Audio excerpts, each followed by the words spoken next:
ಒಂದು ಸಣ್ಣ ಊರಿತ್ತು. ಆ ಊರಿನಲ್ಲಿ ಒಬ್ಬ ಅಜ್ಜ ಇದ್ದರು. ಮಳೆಗಾಲ ಬಂದಾಗ ಒಂದು ವಿಚಿತ್ರ ಸಂಗತಿ ನಡೆಯುತ್ತಿತ್ತು. ಯಾವಾಗ ಮಳೆ ಬರದೇ ಇದ್ದರೆ ಊರಿನವರು ಅಜ್ಜನ ಬಳಿ ಹೋಗಿ, ಅಜ್ಜ ಮಳೆ ಬರ್ತಿಲ್ಲ, ನೀವು ಡ್ಯಾನ್ಸ್ ಮಾಡಿ ಮಳೆ ಬರಲಿ ಅಂತ ಹೇಳ್ತಿದ್ದರು. ಅಜ್ಜ ಕೂಡ ನಗುತ್ತಾ ಬಂದು ಡ್ಯಾನ್ಸ್ ಮಾಡುತ್ತಿದ್ದರು. ಅದ್ಭುತ ಅಂದರೆ ಸ್ವಲ್ಪ ಸಮಯದ ನಂತರ ಮಳೆ ಬರುತ್ತಿತ್ತು. ಇದನ್ನು ನೋಡಿ ಊರಿನವರು ಇನ್ನೂ ಹೆಚ್ಚು ನಂಬಿಕೆ ಇಟ್ಟಿದ್ದರು. ಒಂದಿನ ಊರಿಗೆ ಓದಿದ ಕೆಲವು ಹುಡುಗರು ಬಂದರು. ಅವರು ಇದನ್ನೆಲ್ಲ ನೋಡಿ ನಗ್ತಾ ಹೇಳಿದರು, ಅಜ್ಜ ಡ್ಯಾನ್ಸ್ ಮಾಡಿದರೆ ಮಳೆ ಬರೋದು ಸಾಧ್ಯವೇ ಇಲ್ಲ, ಇದು ಎಲ್ಲ ನಂಬಿಕೆ ಮಾತ್ರ. ನಾವು ಡ್ಯಾನ್ಸ್ ಮಾಡಿದರೂ ಮಳೆ ಬರಬೇಕು ಅಲ್ವಾ ಅಂತ ಹೇಳಿ ಅವರು ಕೂಡ ಡ್ಯಾನ್ಸ್ ಮಾಡಿದರು. ಆದರೆ ಮಳೆ ಬರಲಿಲ್ಲ.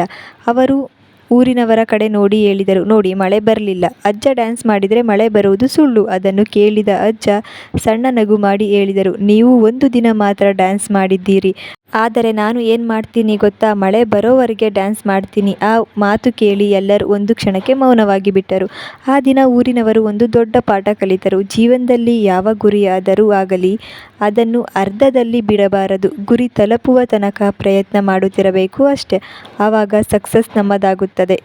ಇಂತಹ ಇನ್ನಷ್ಟು ಕಥೆಗಳಿಗಾಗಿ ಈ ಚಾನೆಲ್ನ ಸಬ್ಸ್ಕ್ರೈಬ್ ಮಾಡ್ಕೊಳ್ಳಿ, ಸಪೋರ್ಟ್ ಮಾಡಿ.